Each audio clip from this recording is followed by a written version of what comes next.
I think I didn't do anything wrong, just showed support where it was deserved.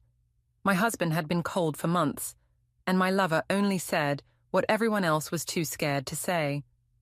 I laughed, I clapped, I even thought I'd won, until the next day when the letter arrived and silence became his revenge. Before we dive deeper into this story, I have one small request. Please subscribe, drop a like, comment and hit that hype button to boost this channel so more people can discover these incredible stories. I think I didn't do anything wrong, just supported the truth when it finally came out. If people were uncomfortable, that's on them, not me. Everyone always said Adrian was perfect, successful, polite, composed. But no one saw how small he made me feel. Ethan did. That's what started everything.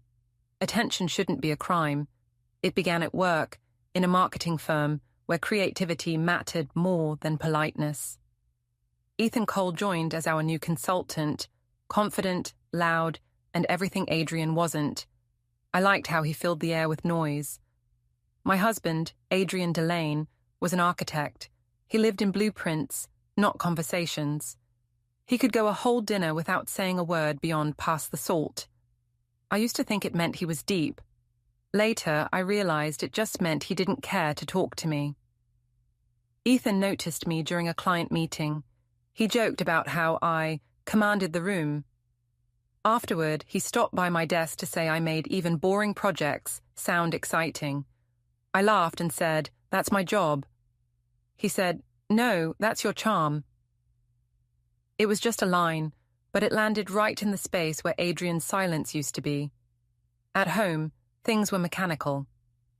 Adrian came in late, checked his phone, and went straight to his study. I'd ask about his day. He'd say it was fine. I'd tell him about mine. He'd nod without listening. I started staying at work longer because at least there's someone noticed when I spoke. My younger sister Olivia said I was overreacting.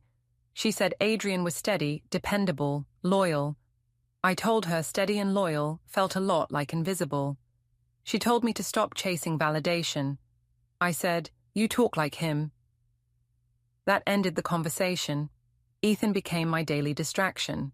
He started texting me in the evenings, funny memes, little jokes about the office. I told myself it was harmless. One night, after a long meeting, he said, "You know, I don't get how a woman like you goes home to a man who doesn't worship her." I said, "He's just quiet." He said, "No, he's empty." I laughed, but my hands were shaking when I typed back. I tried telling Adrian once that I felt unseen. He said, "You're not unseen. I'm just tired." I said, "You're always tired." He said, "You're always dramatic." I said, "And you're always cold." He stood there for a moment and said, "Maybe silence is safer than saying what I really think." Then he walked out. I spent the night replaying those words, wondering what he thought he was protecting me from. At work, Ethan started visiting my office more often. He'd bring coffee, lean against my desk, and ask about my marriage like he was doing research. He said, "He's lucky you're patient." I said, "He doesn't see it that way." He said, "Then maybe you're wasting patience on the wrong person." I didn't answer, but I smiled. He took that as permission. We started having lunch together, just the two of us. I told him about Adrian's silences, the dinners eaten in separate rooms, how I felt like furniture in my own home. Ethan said, "You deserve to be the loudest thing in someone's life." It was such a stupid line, but I believed it. At home, Adrian noticed I was dressing differently, wearing perfume again. He didn't comment, not even once. I tried to provoke him by saying, "People at work say I seem happier lately." He said, "That's good." I said, "You don't even ask why." He said, "If it's good, I don't need to." His indifference felt like a challenge I had to win. The next Friday, Ethan invited me to a small after-work gathering at a rooftop bar. He said, "Bring your husband if you want. It'll make things interesting." I laughed, assuming he was joking. That night, when I told Adrian about it, he said, "I don't like those work parties." I said, You never like anything social. He said, because social usually means you pretending to be someone else. I said, maybe I like that version of me better. He said, that's the problem. At the bar, Ethan introduced me to everyone as the genius behind the campaigns. I glowed. People laughed at my jokes, asked my opinions. I hadn't felt that kind of warmth in years. Adrian texted once. When will you be home? I replied, later. I didn't specify how much later. When I finally did get home, Adrian was still awake. He asked if I'd had fun. I said yes. He said, did you get what you needed? I said, meaning what? He said, meaning whatever it is you keep searching for out there. I told him he was trying to make me feel guilty. He said, I'm just asking if it was worth it. I said, it's not cheating to laugh. He said, it depends on who you're laughing with. Then he went upstairs. I told Ethan about it the next day, pretending to be annoyed but secretly thrilled by the tension. He said, sounds like jealousy. I said, he's too proud to be jealous.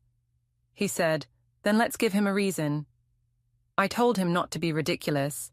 He said, I'm just saying, some people only learn when they're embarrassed. The thought stuck with me. Maybe humiliation was the only language Adrian would understand. Maybe if someone else showed him what it felt like to be ignored, he'd finally wake up. That weekend, we had dinner with Adrian's mother, Helen. She asked why he looked so tired. He said, long week. She looked at me and said, you've been out a lot lately. I smiled and said, networking. She said, that's what people call it now. Adrian didn't defend me. He didn't say a word. When we got home, I told him his mother was rude. He said, she just sees more clearly than most. I said, so you agree with her? He said, I didn't say that. I said, you didn't say anything at all. He said, that's usually safer. I didn't sleep that night. I kept thinking of Ethan's voice.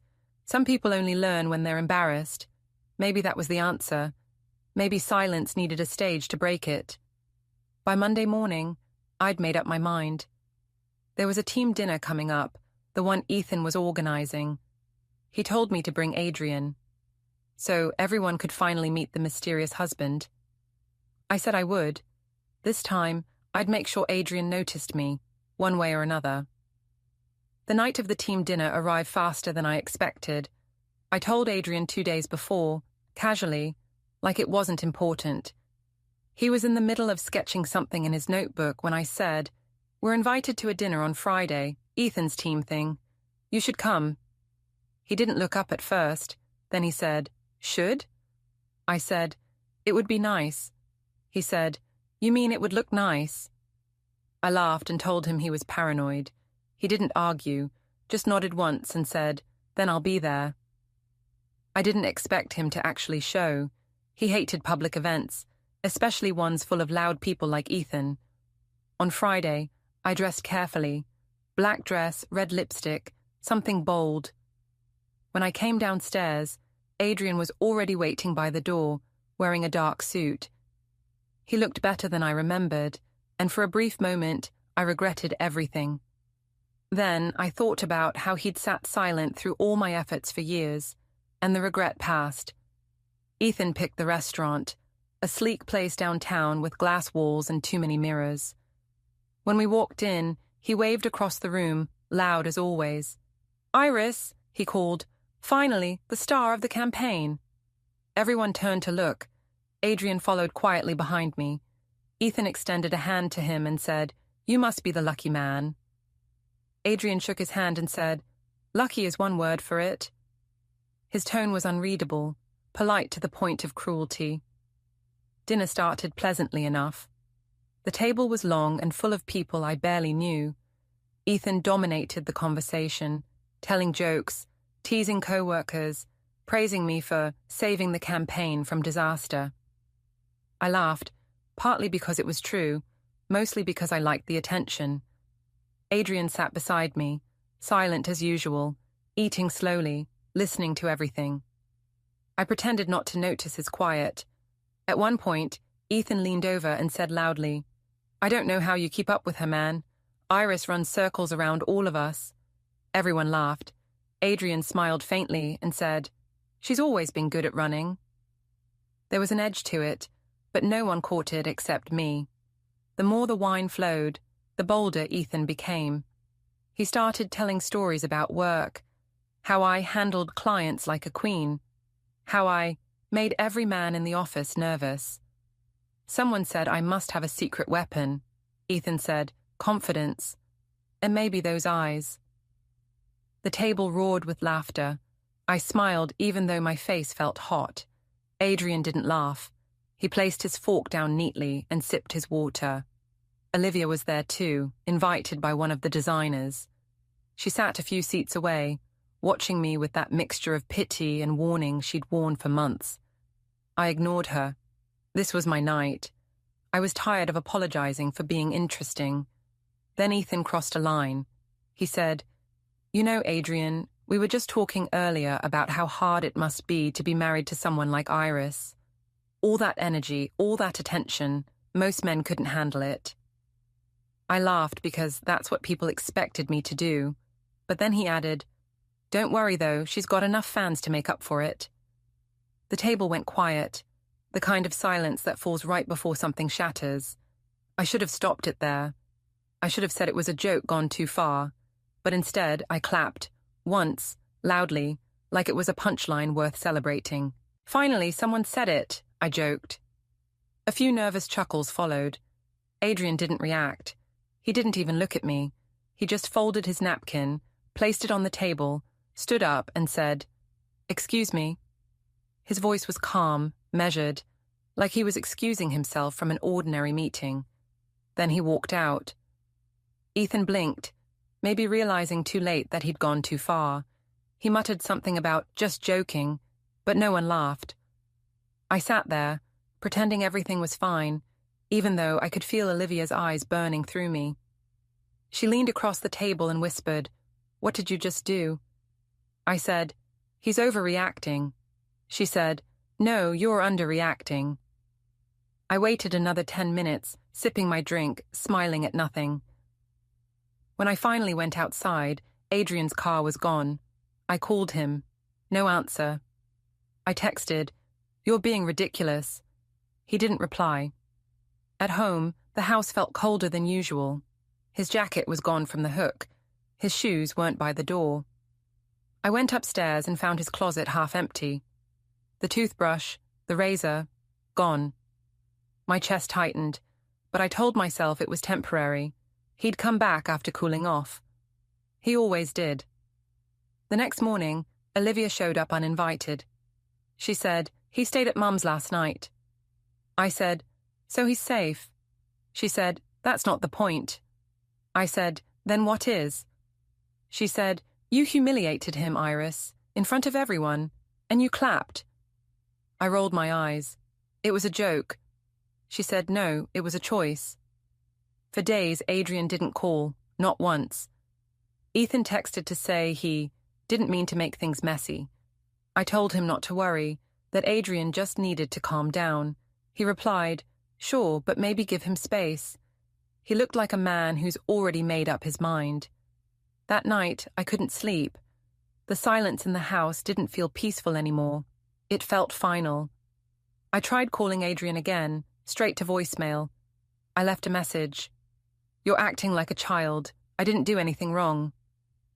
The next morning, I found an envelope under the door, my name written in his handwriting. Inside was a note. "You finally got your applause. Now you can keep it. The rest is mine." No signature, no goodbye, just that one cruel, perfect line. I read it 3 times, waiting for the anger to come. Instead, I laughed. I told myself it was dramatic, that he'd be back once the show was over. But somewhere underneath the laughter, something cold was growing. It wasn't guilt, it was fear. Fear that maybe, for once, he wasn't bluffing. The first week without Adrian felt unreal. The house looked the same, but everything in it had lost meaning. His shoes were gone, his books missing from the shelf, but his scent still lingered faintly in the hallway. I told myself he'd cool off, that he was just proving a point, but deep down I knew something had shifted. His silence wasn't avoidance anymore, it was strategy. Olivia stopped by one morning. She said, "You look awful." I told her to mind her own business. She asked if Adrian had called. I said, "He's acting like a child." She said, "He's acting like a man who's finally done." That word, done, sat between us like a verdict. At work, Ethan avoided me. He was suddenly too busy for lunch, too polite in meetings. When I confronted him, he said, "You told me to back off." I said, "I told you to let things calm down." He said, "Then let them." His tone had changed, measured, cautious, as if I'd become a liability. It made my stomach twist. 3 days later, a courier arrived at the office with a thick envelope. The receptionist looked uncomfortable as she handed it to me. Inside were legal documents, notice of separation proceedings. My name printed in black ink, cold and final. Attached was a typed letter from Adrian's lawyer, Daniel Wu. Our client requests no further personal contact pending mediation. I reread the line several times. Our client. He wasn't my husband anymore. He was a client. I went straight to Olivia's apartment, waving the papers. I said, "Can you believe this? He's suing me." She said, "It's not a lawsuit, it's protection." I said, "From what?" She said, "From you." That night, I called Adrian anyway, straight to voicemail. I left a message saying we could fix things, that it didn't have to go this far. No response. I tried again the next day. Nothing. By the third call, his number went straight to "no longer in service." I felt the air leave my chest. I drove to his mother's house. Helen opened the door before I even knocked twice. She looked me up and down like I was something dragged in by the rain. I said, "I just need to talk to him." She said, "He doesn't live here anymore." I said, "Where is he?" She said, "Somewhere peaceful, somewhere you can't follow."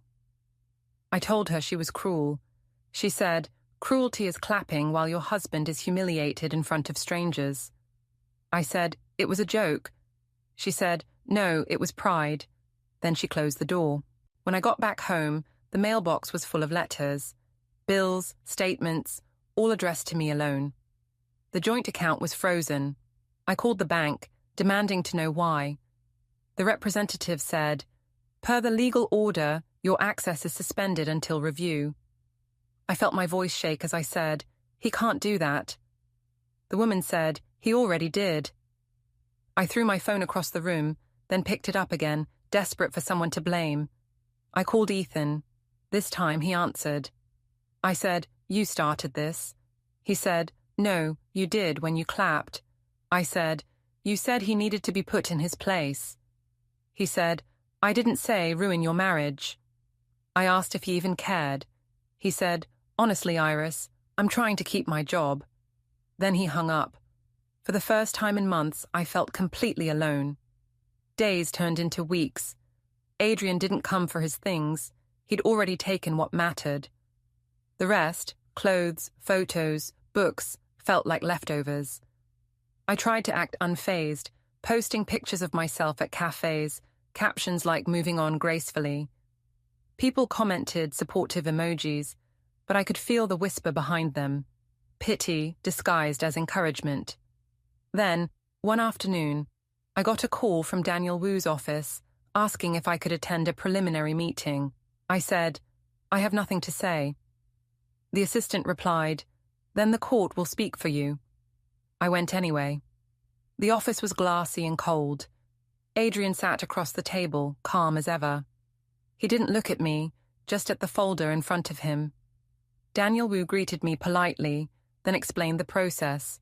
Asset division, custody for Liam, communication through counsel. I said, "This is insane." Adrian finally spoke. "You made it public. I'm just making it legal." I tried to argue. I said, "I never cheated." He said, "That's not the point." I said, "Then what is?" He said, "Respect." His tone was flat, almost gentle, but it hit harder than any shouting could. Daniel went over the next steps, his voice low and professional. I barely listened. My eyes were on Adrian's hands, how steady they were, how his ring was gone. He didn't fidget, didn't sigh, didn't even look tired. He looked free. When the meeting ended, he stood and said, "Take care of yourself." I said, "That's it?" He said, "That's all there's left." Then he left the room without a backward glance. I sat there long after he was gone, staring at the empty chair. Daniel asked if I wanted copies of the documents. I said no. What good were papers when everything I wanted had already signed itself away? That night, I came home and found the framed wedding photo on the floor. The glass had cracked cleanly through the middle, separating our faces. I hadn't touched it. Maybe it had fallen on its own. Maybe the house had finally decided to tell the truth. I picked it up and whispered, "You can't just erase me." But deep down, I knew he already had. When I looked at my phone again, there was one new message from an unknown number. Just 2 words, "Check your mail." Outside, the wind was cold. In the mailbox, I found another envelope. Inside was a copy of a new custody agreement, with Adrian's signature already there, but no space left for mine. I read the line at the bottom, "Pending full custody transfer, visitation restricted until further notice." For the first time, I didn't feel angry. I felt invisible. I'd spent so long demanding to be seen that I'd forgotten what it felt like to disappear completely. I woke up the next morning convinced it was a mistake, that some lawyer had gotten ahead of himself. But the papers were still there, sitting on the kitchen table like proof of my own arrogance. I tried to eat, couldn't. I tried to work, couldn't. Every sound in the house, every creak, every hum, felt like it belonged to someone else now. I called Olivia again. She didn't pick up. I left a message saying I needed her help, that Adrian was going too far. She finally called back that afternoon, her voice low. "He's not going too far," she said. "He's just done being humiliated." I said, "So he's punishing me?" She said, "He's protecting himself." I said, "You sound like his lawyer." She said, "Maybe because he's finally acting like one." At work, people had started whispering. Someone must have told them about the dinner. Maybe Ethan, maybe one of the designers. When I walked into the break room, conversation stopped. I told myself they were jealous. I told myself they didn't understand. But even the ones who used to laugh at my jokes avoided eye contact. Ethan tried to stay out of it. When I cornered him after a meeting, he said, "I think we need to keep things professional." I said, "You mean pretend nothing happened?" He said, "That's usually the best option." I asked if he was embarrassed. He said, "Not exactly, just careful." That word, careful, made me want to scream. That weekend, I went to Helen's house again, desperate for some kind of conversation. She opened the door and said, "You shouldn't be here." I said, "I need to see Liam." She said, "He's with his father. That's where he feels safe." I said, "You're poisoning him against me." She said, "No, he's just watching how adults treat each other." I felt something break inside me. I told her she'd always hated me, that she'd never thought I was good enough. She said, "You made that clear on your own. You just needed a crowd to clap for it." I said, "You're twisting things." She said, "That's what liars always think." Then she shut the door again. The drive home felt endless. When I got there, the mailbox was full again. Bills, legal notices, and one plain envelope from Daniel Wu's office. Inside was a financial breakdown. Adrian had transferred most of our savings into a trust for Liam, citing stability and security. My access was restricted pending the final ruling. The letter ended with, "Please refrain from public commentary or online statements related to the matter." I threw it across the room. For a long moment, I just stood there staring at the mess, the papers scattered across the floor, like evidence of every choice I'd defended. That night, I called Ethan again, straight to voicemail. I texted, "I need to talk." No response. I sent another, You don't get to vanish after all this. Still nothing. By midnight, I was shaking with anger. I texted one more time. You said you'd stand by me. Then I deleted it. The next day, Olivia showed up at my door. I asked if Adrian sent her. She said, he didn't have to. She looked around the house, the empty spaces where things used to be. You should sell, she said quietly. You can't afford to stay here. I said, I'm not giving him the satisfaction. She said, this isn't about satisfaction, it's about reality. I told her I could fix this. She said, how? By posting more quotes about empowerment, by pretending you didn't laugh when Ethan mocked your husband in front of everyone. I said, it was a joke. She said, you've said that so many times it doesn't even sound like English anymore. I felt my face burn. He made me feel invisible, I said, for years. She said, so you made him a spectacle. Congratulations.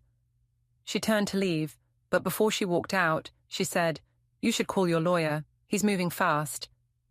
When she was gone, I poured a glass of wine and opened my laptop. My inbox was flooded. Notifications, replies, comments on old posts. Someone had shared the dinner story online. People were calling it the clapping wife. Some defended me, saying I was brave for calling out male fragility. Others said I was cruel. I wanted to believe the first group, but the more I scrolled, the worse it felt. None of them knew the truth, and yet, somehow, they all did. That night, I sat by the window, looking at the dark street outside. Across town, Adrian was probably tucking Liam into bed, maybe reading the same story he used to read when we were still us.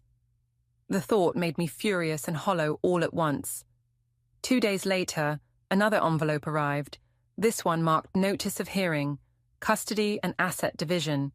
Inside was a short note from Adrian, handwritten but cold. Please attend. It's time to stop pretending. I stared at the words until they blurred. Then I tore the letter in half and threw it away. But it didn't matter. The date was already carved into my mind. At work, the HR manager called me in. She said, there's concern about the ongoing public discussion of your personal matters. I said, that's none of the company's business. She said, when it involves clients, it is. I asked what she meant. She said, Ethan requested reassignment to avoid conflict of interest. For a moment, I couldn't breathe. Even Ethan had found a way to rewrite the story so he came out clean. That evening, I sat on the floor surrounded by papers and wine glasses. I tried to tell myself I still had a chance to fix things, that Adrian's calmness was temporary. But the truth kept slipping in through the cracks. His silence wasn't anger anymore. It was closure. Before bed, I checked my phone one last time. No new messages, no missed calls. Just a notification from the court's online system confirming my case file had been processed. I turned off the light and whispered to the empty room, he's bluffing. But even as I said it, I didn't believe myself. The quiet was too complete, too deliberate. For the first time, it felt like the silence was his final word, and it was louder than anything I'd ever said. The day of the hearing arrived grey and cold. I hadn't slept. My clothes felt too tight, my reflection too sharp. When I walked into the courthouse, I saw Adrian already there, standing with Daniel Wu. He looked calm, even rested, wearing the same suit from our wedding day. I wanted that to hurt him, but it didn't. It hurt me instead. Karen, my lawyer, arrived late, flipping through a folder. She said, "Stay composed. Don't interrupt," I said. "He's making me look like a monster." She said, "That's because you keep feeding him the material." Her tone was flat, not unkind, but stripped of sympathy. We sat across from each other, separated by a long wooden table. Adrian didn't look at me, only at the judge. When the proceedings began, Daniel spoke first. He described a marriage eroded by public ridicule and breach of trust. Every word felt like a blade dipped in calm water. He submitted evidence, witness statements from the dinner, screenshots of messages between Ethan and me, and printed posts from my social media. The judge asked if I disputed the authenticity. Karen whispered, "Don't argue about proof. Argue about motive." So I said, "Yes, I wrote them, but I was hurt." The judge said, "So you humiliated him publicly because you were hurt privately?" I said, "It wasn't like that."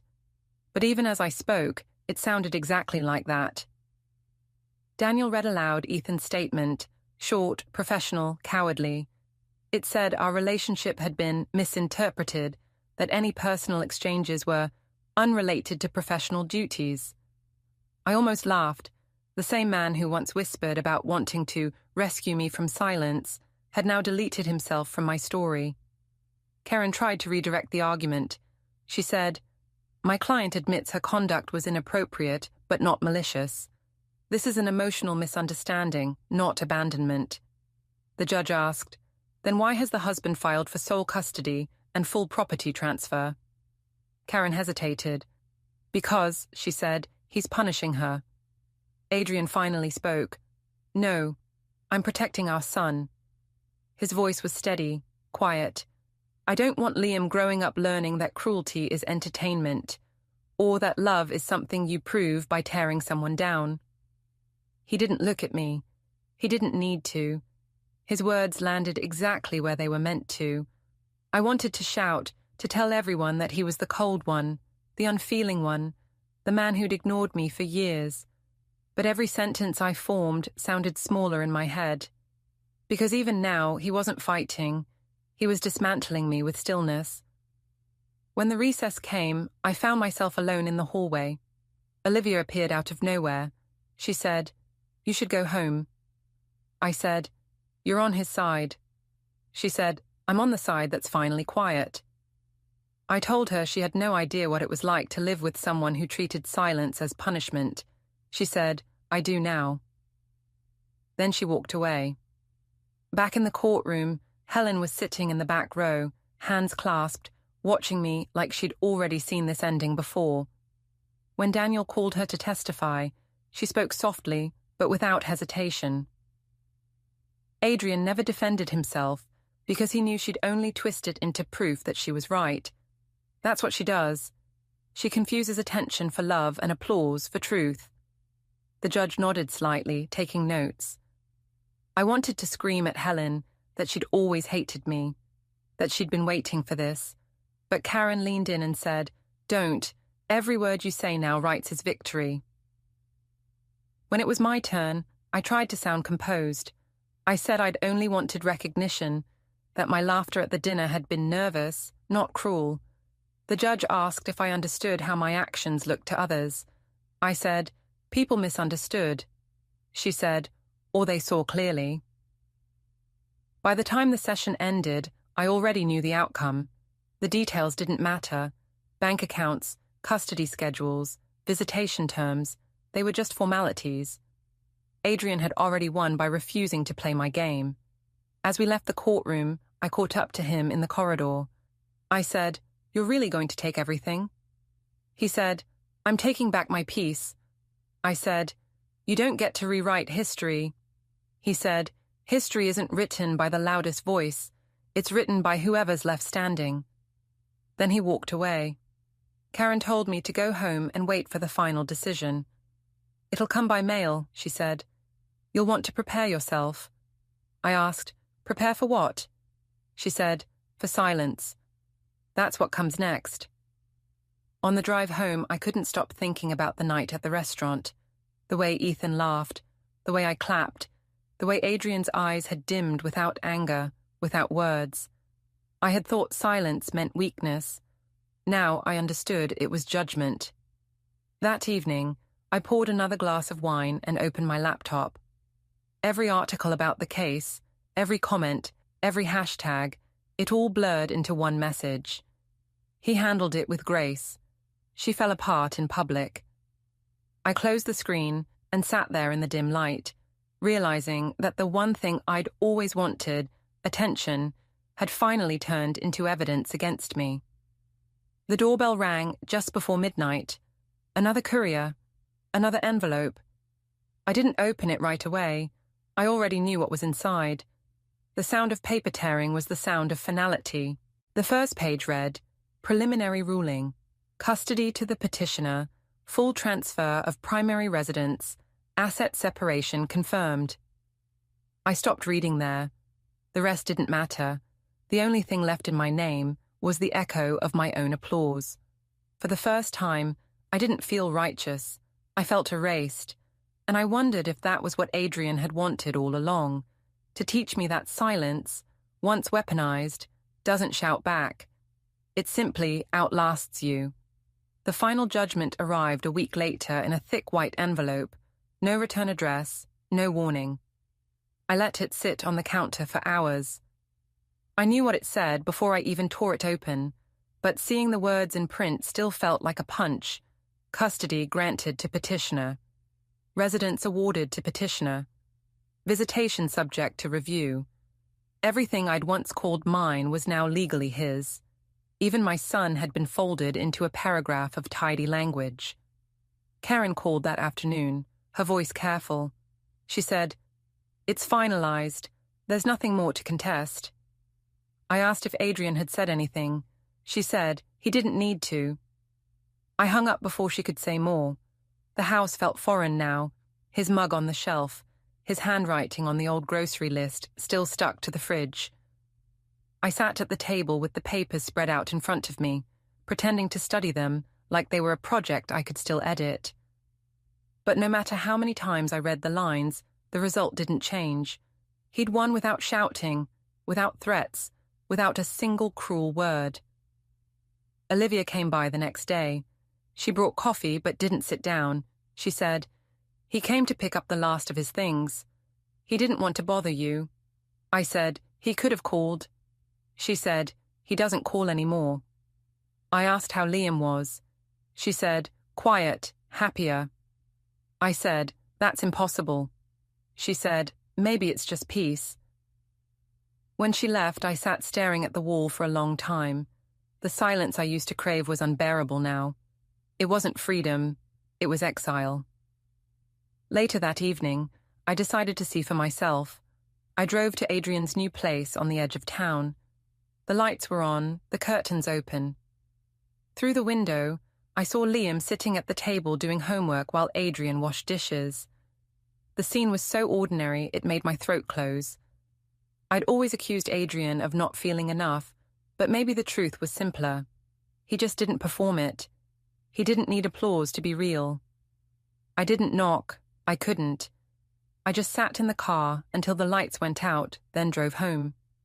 When I got back, another envelope was waiting on the doorstep. I thought it was another bill, but inside was a single note in Adrian's handwriting. "Please use the mediation center for any communication. Do not contact me directly. I wish you peace." That was all. I laughed at the irony. Peace was what I'd demanded all along, and now it was the only thing he would give me. That night, I poured wine into a glass and sat by the window. The city outside was quiet, the same kind of quiet that used to comfort me. Now it felt like a verdict. I opened my phone and scrolled through old messages, the ones I'd sent Adrian months ago, the ones he'd never answered. "You're overreacting. You're cold. You'll come back." Each one sounded smaller than the last, like echoes from someone who'd mistaken noise for power. A notification popped up from social media. Someone had tagged me in a comment under an article titled, "When Humiliation Ends a Marriage." I didn't click it. I didn't have to. I already knew how people told the story. The quiet husband, the arrogant wife, the dinner, the applause. And somewhere between those details, they'd turned me into a lesson. It should have made me furious. Instead, I just felt hollow. Because they weren't wrong. I went upstairs and stood in the doorway of what used to be Liam's room. The walls were bare now, the posters gone. The small indent in the carpet where his bed had been was still visible, like a ghost of his weight. I sat on the floor and whispered, "He'll come back." But I knew he wouldn't, not until he was old enough to decide for himself what kind of person his mother really was. Downstairs, the clock ticked past midnight. The house didn't creak anymore. Even it seemed done with me. I gathered the court papers, folded them neatly, and placed them in a drawer beside the wine glass.